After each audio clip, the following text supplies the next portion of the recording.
Okay, so this is day 2 of day 31 days in January that I'm going to be recording content because I don't have any memory on my camera, and I'm sure my phone is going to be running out of memory too. And while I was trying to mess around with my lighting and all sorts of other things going wrong, I put concealer on my face, and now my concealer, which is like 24 hours, has dried onto my face in a way that is not very pleasing. I'm gonna do my best, and I'm trying to get out the door, and I've been trying to get out the door for 2 hours. I only have 2 days left of my 2-week vacation. I am not ready to go back yet. I feel like I am emotionally and physically exhausted. Months. And one of the things I wanted to talk about today was just how there are so many people rolling through life, and you think everything is good in their life, especially like on social media, and then it happens, whether they commit suicide, was because they've been putting up a front for so long that everything's okay when they're not. It's really sad to me, and why it's so important for me when I'm going to be recording the next couple of days that I'm just truthful and honest instead of having people be fake. You know what I'm saying? But I'm gonna be real about getting this content up today. It has been a struggle. So what else do we have on tap? Well, my goal for today was just to get out the door, do some laundry, go to the gym before it gets too crazy, and, you know, probably get something to eat. I think I'm gonna hold off grocery shopping until tomorrow and just have my groceries delivered, and that'd be about it, I think. But now I'm gonna be heading out to probably like Best Buy or something and just stocking up on SD cards so I can get content going right now for you guys. So every day in January, I am going to challenge myself to record, but I feel like I have a lot of really good thoughts. I just don't share them very much. I feel like this year, it being my 40th year on this planet, I think it's time to stop wishing and it's time to start doing. Some intention behind it, a positive intention. So my hope for this vlog is not only to share self-care tips, but just to share some knowledge with the people about life. A lot of people come to me and they always say, I'm just, you know, how do you remain super calm, or how do you deal with the situation? I just don't let that many people into my world. My circle of trust of people that I talk to is like less than a handful. I had a friend ask me a couple of years ago when we were driving down the road, and she said, well, you seem pretty real with me. You know, she goes, who really gets to see the real Samara? Like, who gets to see that? And I, you know, she goes, you seem like you're really frank and open and honest with me. And I said, you know, I am in some ways. I said, but there's a hell of a lot that I don't share. There's just certain parts of my life that I keep really sacred and private. The only person I really want to share that with is my future husband. I just feel like that's something special that I really want to hold on to. Now you're probably watching me put on my makeup and saying, oh my God, what the hell? This girl, her makeup is so messy. Just hold up, you're gonna see where I'm heading with this. Share. I really need to open up to people. And it's funny because I really haven't had that many moments where I meet someone and I'm like, I completely just want to just open up everything and share my whole life. Even in my past relationships, I was very much surface level. Years ago, I ended up seeing this guy, and it was kind of like a heavenly moment. Has it's just one of those moments in life where you're just like, oh my God. And I just happened to be sitting at church. I don't even know if it was just a normal service. It probably wasn't. It had to be like some special feast day or something. And then I see this really handsome man walking up the aisle, and I don't know if it was like after church, I can't remember, but anyway, see this really handsome guy come strutting, I mean strutting up the aisle. My heart freaking stopped.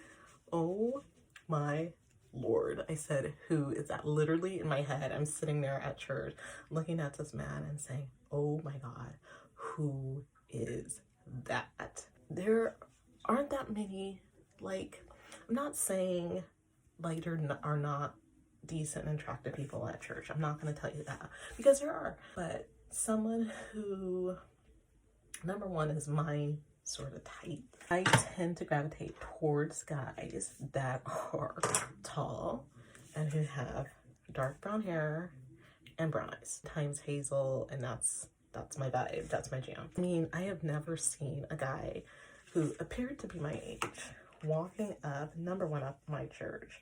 Number two, just fired like outfit. Okay, he's wearing a suit. And I just could not get over myself. And I was like, I gotta figure out who this person is. Who is he? Is he married?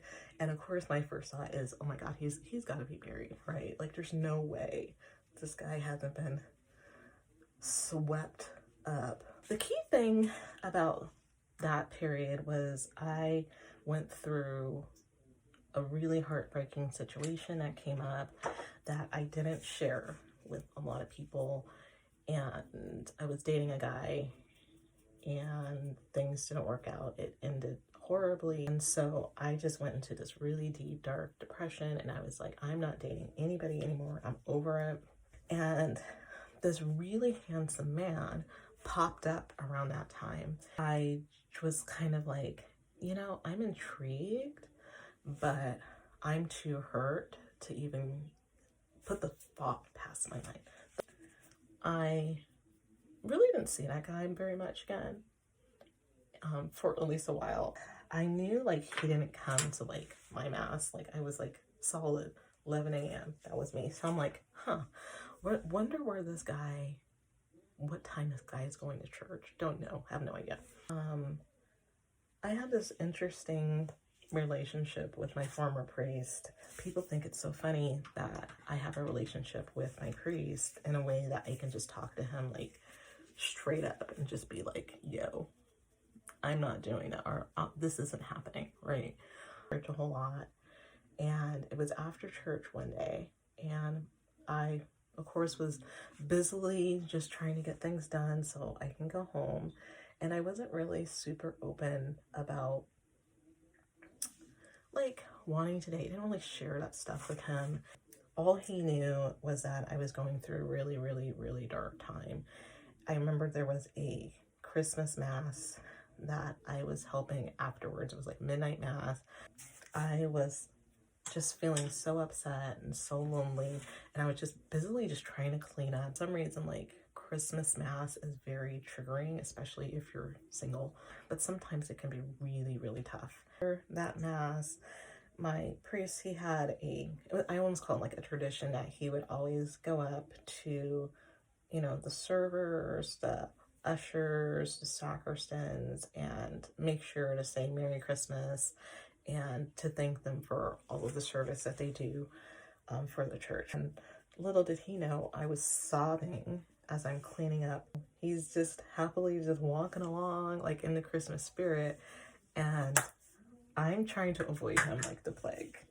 I was like, I don't want to talk to my priest right now. Like, I can't handle it. So he ends up coming behind me and he starts calling my name, and I'm like, oh, hi, haha, Merry Christmas. And I just keep my head down. And he walks up to me and he was like, will you stop for a second? And I'm like, okay, little man, I'm not in the mood. Like, I said this in my head, I would never say that to him. Stopped and I put my head down, and he just said, look at me.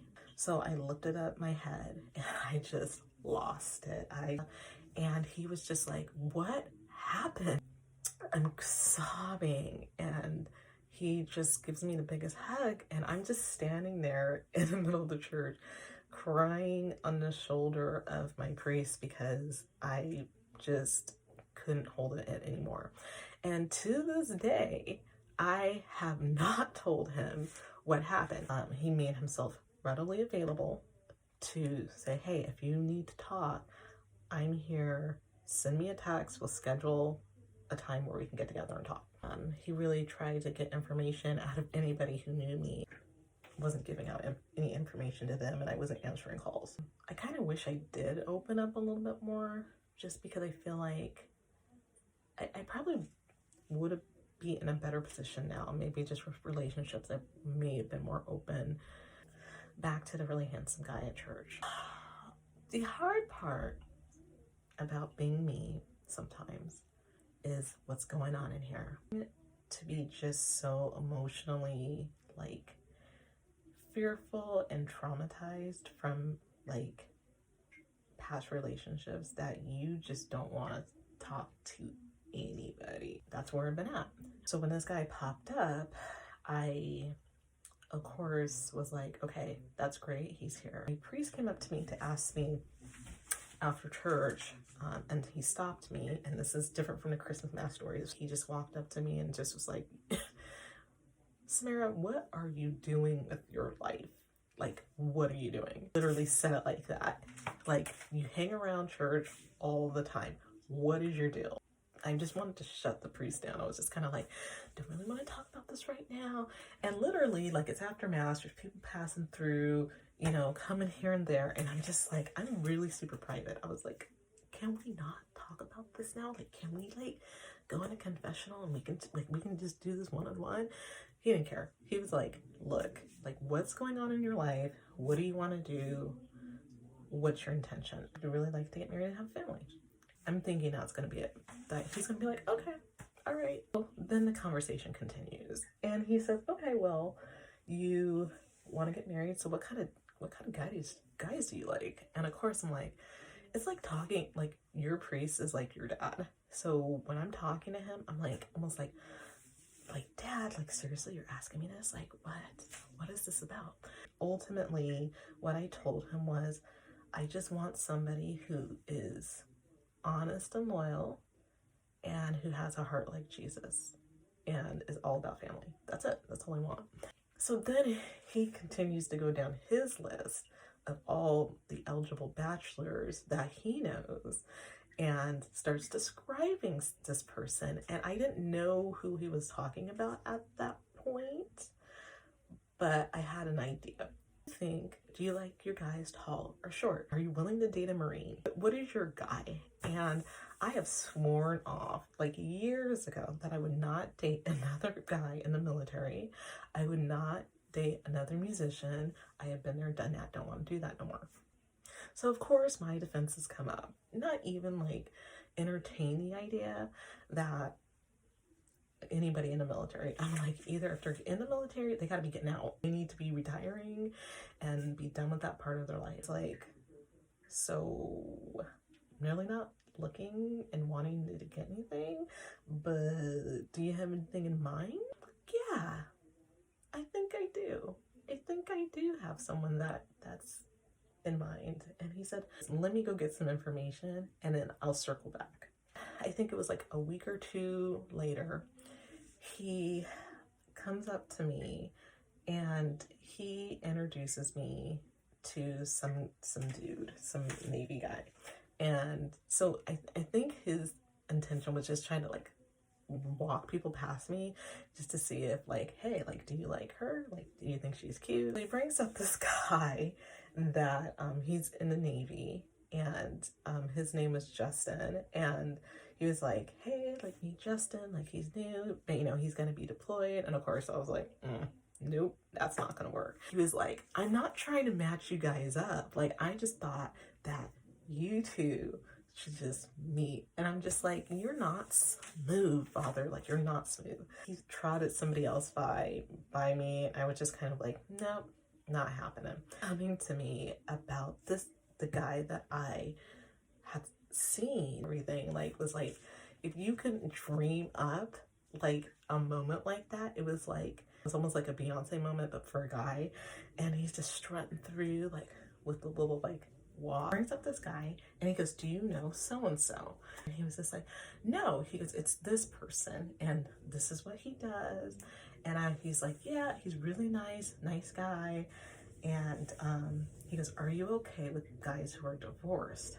And I really wasn't super open at that time. Like, a little resistant to it. And I said, you know, it's not something I would really prefer. I said, it depends on the guy. And I was just like, you know, I'm not sure if I really want to go through this whole process. I'm not over what just happened with this last relationship. And he was like, "Oh no, don't worry about it. Just meet him." My priest after church was like, "Hey, are you gonna go to so-and-so's baptism after party?" I guess that's what it's called. Of course, we were kind of like, "No, we're not going." And he was like, "Look, you guys, I don't want to go by myself either. Just come work the room with me and then we're out." And so he's like, you know, "Come be my date." I reluctantly came, walking arm in arm with my priest. He walks me straight up to his table. The really amazing, good-looking guy that walked down the church aisle that like blew my mind was sitting at their table. And so I'm like, huh. He immediately introduces all of us down the table and he says, "Oh, I want you," which is me, "to meet this person." And then he just walks away and leaves me. It was the most awkward introduction that and I don't think he was vibing with it either. I think he was just like, "I'm just here to be nice, and I see you're bringing this chick by me. I am not ready. I am just going through a divorce, and that's it." And then I shut it down. I literally stood there and my friend was just talking to everybody and being really nice. And I just kind of froze. And then I was like, "Oh, my phone is ringing. I must answer it now." My phone was not ringing at all. I was just trying to get the F out of there. So I just was like, "Oh, I got a phone call. I gotta go take it." And I usually don't do stuff like that, but I was desperately embarrassed. I just wanted to run and get out of there. And I did. So I just grabbed my phone, pretended like I was talking to people on the phone, and then I just kind of meandered over to my car and I left. That was our first official meeting of meeting this guy. I kind of regret it because number one, I don't think we were both ready. I think I was a mess, like mentally, emotionally, physically a mess. Don't know his situation because I never asked, but it was kind of one of those things that happens in life that I look back at several years later and I'm like, you know, like what would have happened had I just talked to him, like just in like getting to know somebody, friendship mode. Like what would have happened if I was vulnerable and opened up and said, "Hey, like I'm going through a rough time too. So like really nice, like super nice to meet you. Really appreciate it. Understand like you're not vibing with this." And that's cool. And then we could have been friends. But I didn't even chance because I was just so over failing at relationships and being hurt. I'm sharing this story with you and I'm like honestly just telling on myself of how ridiculous I have been like for so many years, like with not just being me and being okay with being me and getting to know people and being really detached. And the relationship that I have been looking for like my whole life, I haven't been able to obtain that because I just will not open up and just be vulnerable. It's one thing to be vulnerable with girls. It's another thing to be vulnerable with a guy that you like. Cool, I'm chill, I can just talk to them about everything. But when I have like a little bit of skin in the game, then I really shut down, like terribly shut down. It's like ugly. And I've had friends like share that with me and they're just like, "Man, like you just get like ice cold. Went on forever and ever and ever. And this guy was around 6 long years. And I didn't do anything about it. Nothing. I just watched from afar and evaluated, because I figured that if this person wanted to come talk to me, that they would. And that wasn't really happening. And so I was like, look, I am just going to live my life, and I'm open to him coming, but I really wasn't completely. I think the only time that I really opened up was when I found out he was leaving. And now I have like an end date. Like, I know this person's going away and I'm not going to have access to them, and I really took that for granted, and I regret that so much. Not anymore. I don't want to be that version of myself. I want to be able to just be who I am and just be honest and open and unapologetic. And that's my goal for this year, and that's really my goal for this YouTube channel, is just honestly just being real. My whole intention is just to be myself, and if some people vibe with that, great. If some people hate this, F off. I don't care. I'm like, I just need to do this for myself, be more authentic. I really thought I was authentic, but I just realized that, you know, you're not authentic if you're not being open. Like, there's really not that many men actually that I've like met in life where I felt like I need to step it up. The opposite. I'm like, they need to step up to me. But in this one situation, I felt super insecure because I was like, man, this guy's legit and I need to get my act together quick. Some of the tricks that I would normally pull on guys, I can't pull with this guy because he's just at a different level. I'm sure that this post has made no sense. I'm sure you're super confused. The main takeaways is be honest, be vulnerable at all cost, because you never know who you might meet. You never know if that person could be your soulmate, could be your new best friend, could be someone who could be your next business partner by sharing your goals and your dreams. You just never know. Or who might know somebody who can help improve your life. My goal this year is to just level up emotionally and be open and honest. Just really trying to take my priest advice, which is like, he gave me a really good analogy, and he said emotionally, like, you're already invested. You're like Earth and the moon, that that you're both like in the same orbit, which we're not. He's like, you're like one of the outer planets and you're like on the periphery, and you're not. You have to work your way into that person's orbit, and the only way that's going to happen is if you open up, because this person is like that. Just having a friendship is what my intention is. It's just to have an open, vulnerable friendship and to be there. Also not close myself up to other opportunities of anyone who might be around me.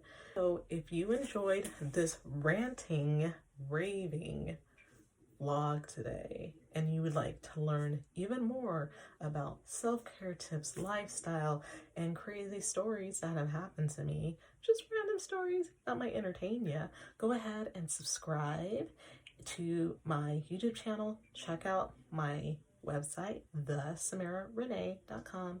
It has years worth of self-care content that can really help you in your life to level up and be the person that you want to be in 2023.